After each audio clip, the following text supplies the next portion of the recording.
عظیم سنجو کی سلطنت اپنے عروج پر تھی اور اس کا جاہو جلال آسمان سے باتیں کر رہا تھا۔ سلطان احمد سنجر ایک ایسا حکمران جس کے نام کی دھاک دور دور تک بیٹھی ہوئی تھی، اپنے وسیع و عریض محل میں موجود تھا۔ یہ محل صرف اینٹ اور پتھر کی عمارت نہیں تھا، بلکہ طاقت، دولت اور ناقابل تسخیر ہونے کی علامت تھا۔ اس کے ہزاروں چاقو چوبند محافظ ہر دم ہر لمحہ پہرے پر مامور تھے۔ دن کے وقت ان کی وردیوں کی چمک آنکھوں کو کھیرا کرتی اور رات کے وقت ان کے نیزوں کی انیاں ستاروں کی روشنی میں چمکتی۔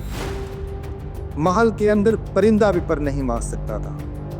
ایک رات جب پورا شہر نیند کی آغوش میں تھا اور محل پر ایک گہرا سکوت طاری تھا، سلطان سنجر اپنی شاہی خوابگاہ میں گہری نیند سو رہا تھا۔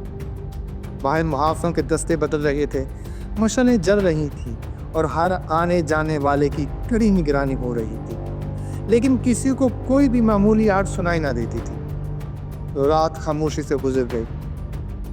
صبح کی پہلی کرن نے جب محل کے میناروں کو چھوا، سلطان نے معمول کے مطابق آنکھیں کھولی۔ اس نے اٹھنے کے لیے کروٹ بدلی تو اس کی نظر اپنے سرہانے رکھے تکیے پر پڑی اور وہ جہاں تھا وہیں ساکت ہو گیا۔ اس کے ریشمی تکیے میں ٹھیک اسی جگہ جہاں رات بھر اس کا سر تھا، ایک خنجر پوری طاقت سے گڑا ہوا تھا۔ اس کا فولادی پھل تکیے کی روئی اور کپڑے کو چیرتا ہوا اندر تک پیوست ہو چکا تھا۔ خوف اور بے یقینی کی حالت میں اس کی نظر خنجر کے پاس پر ایک چھوٹے سے طے شدہ کاغذ پر پڑی۔ جیسے ہی اس نے کاغذ پکڑا، اس کے ہاتھ کانپ گئے۔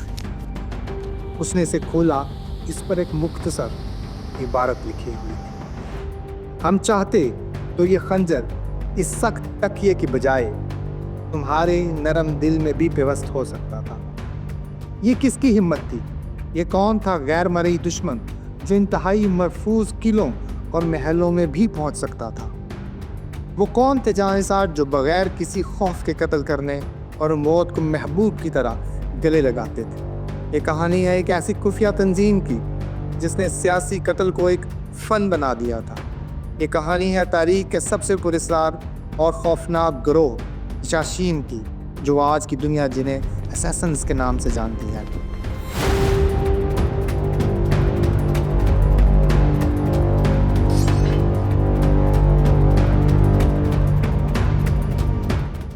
میں ہوں محمد ہارون اور نئی سیریز کی پہلے قسط دی اسیسنز میں ہم اس تنظیم کے بانی حسن بن صبا اور اس کے ناقابل تسخیر قلعہ الموت کی داستان سنائیں گے۔ اس کہانی کو سمجھنے کے لیے ہمیں 11ویں صدی کی اسلامی دنیا میں جانا ہوگا۔ اس وقت مسلم دنیا پر طاقتور سلجوقی سلطنت کا راج تھا۔ سلجوقی ترک نسل کے سنی مسلمان تھے اور بغداد میں بیٹھے عباسی خلیفہ ابنونی کے زیر اثر تھے، لیکن اس سنی سلطنت کا سب سے بڑا سیاسی اور نظریاتی دشمن مصر میں قائم فاطمی خلافت تھی، جو اسماعیلی شیعہ مذہب سے تعلق رکھتے تھے۔ یہ تقسیم صدیوں پرانی تھی، لیکن اس وقت ایک سیاسی ستبد جنگ کی شکل اختیار کر چکے تھے۔ سلجوقی خود کو حقیقی اسلام کا محافظ سمجھتے تھے، جبکہ فاطمی اسماعیلی نظریات کو پوری دنیا میں پھیلانا چاہتے تھے۔ اسی تقسیم شدہ سازشوں اور جنگوں سے بھری دنیا میں فارس کے شہر میں ایک نوجوان پروان چڑھ رہا تھا۔ اس کا نام تھا حسن بن صبا۔ حسن بن صبا کوئی عام نوجوان نہیں تھا، وہ ایک ذہین، کرشماتی اور علم کا پیاسا شخص تھا۔ اس نے الہیات، فلسفہ، ریاضی اور فلکیات جیسے علوم میں گہری مہارت حاصل کی تھی۔ اس کا خاندان اثنا عشری شیعہ تھا، لیکن حسن کے ذہن میں سوالات تھے۔ وہ اپنے تئیں سچ کی تلاش میں تھا۔ اسی تلاش کے دوران اس کی ملاقات اسماعیلی مبلغین سے ہوئی۔ وہ ان کے نظریات، ان کے منظم خفیہ نیٹ ورک اور ان کے انقلابی جوش سے اس قدر متاثر ہوا کہ اس نے اسماعیلی شیعہ مسلک قبول کر لیا۔ اس کا علم اور قابلیت دیکھ کر اسے مزید تربیت کے لیے اسماعیلی دنیا کے مرکز قاہرہ بھیج دیا گیا، جو اس وقت فاطمی خلافت کا دارالحکومت تھا۔ حسن نے 3 سال قاہرہ میں گزارے اور وہاں کے دربار اور سیاست کو بہت قریب سے دیکھ رہا تھا، لیکن یہیں اس نے ایک ایسی غداری دیکھی جس نے اس کی زندگی اور ہمیشہ کے لیے بدل دیا۔ فاطمی خلیفہ کے انتقال کے بعد تخت کے لیے ایک بحران پیدا ہوا۔ حسن فاطمی خلیفہ کے بڑے بیٹے نزار کو اگلا ہی ماہ خلیفہ مانتا تھا، لیکن دربار کے طاقتور وزیر الفضل شاہ نے نزار کو قید کرتے قتل کروا دیا اور اس کی جگہ اس کے کم عمر کمزور چھوٹے بھائی کو تخت پر بٹھا دیا تاکہ اصل طاقت وزیر کے اپنے ہاتھ میں رہے۔ حسن بن سبا نے اس نئے خلیفہ کو ماننے سے انکار کر دیا۔ اسے قید کر لیا گیا، لیکن وہ کسی طرح قید سے فرار ہو کر مصر سے نکلنے میں کامیاب ہو گیا۔ اب حسن ایک نیا انسان تھا۔ وہ نہ صرف سنی سلجوقوں کا دشمن تھا، بلکہ اب وہ قاہرہ میں بیٹھی فاطمی حکومت کا بھی باغی تھا۔ وہ ایک تنہا شخص تھا جس کا کوئی ملک، کوئی ٹھکانہ نہیں تھا، لیکن اس کے پاس ایک مقصد تھا۔ وہ نزار کے نام پر ایک نئی حقیقی اسماعیل تحریک شروع کرے گا جو سلجوقوں اور غدار فاطمیوں دونوں سے لڑے گی۔ ایک خفیہ ٹھکانے کی تلاش میں حسن واپس اپنے وطن فارس لوٹ آیا، لیکن اب وہ ایک عام شہری نہیں تھا بلکہ ایک خفیہ مشن پر تھا۔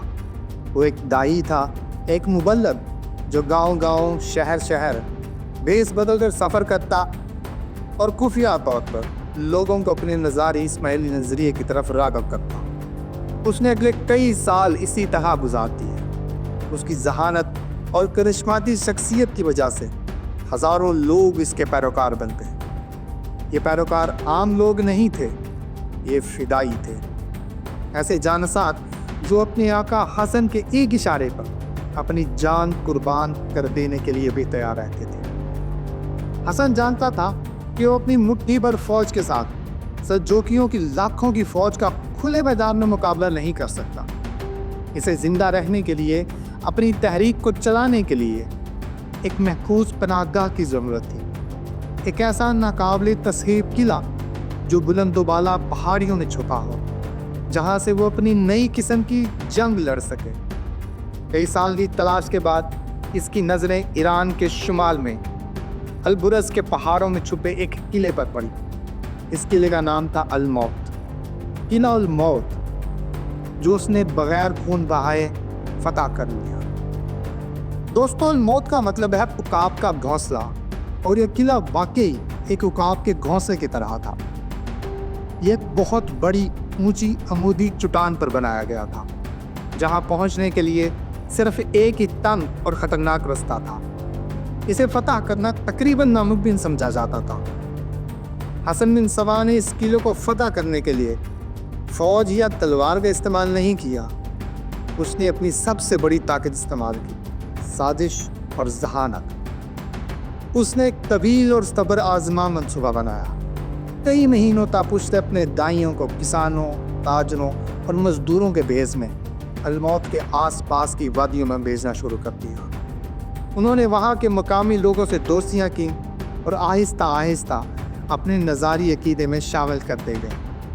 اگلے مرحلے میں حسن کے کچھ فدائی قلعے کے اندر محافظوں کی نوکریاں حاصل کرنے میں بھی کامیاب ہو گئے۔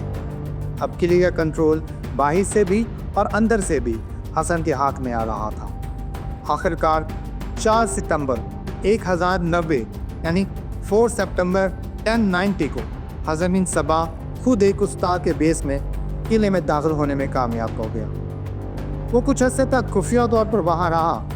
جب قلعے کے سلجوقی کمانڈر کو اندازہ ہوا کہ اس کے ارد گرد کیا ہو رہا ہے، اب تک بہت دیر ہو چکی تھی۔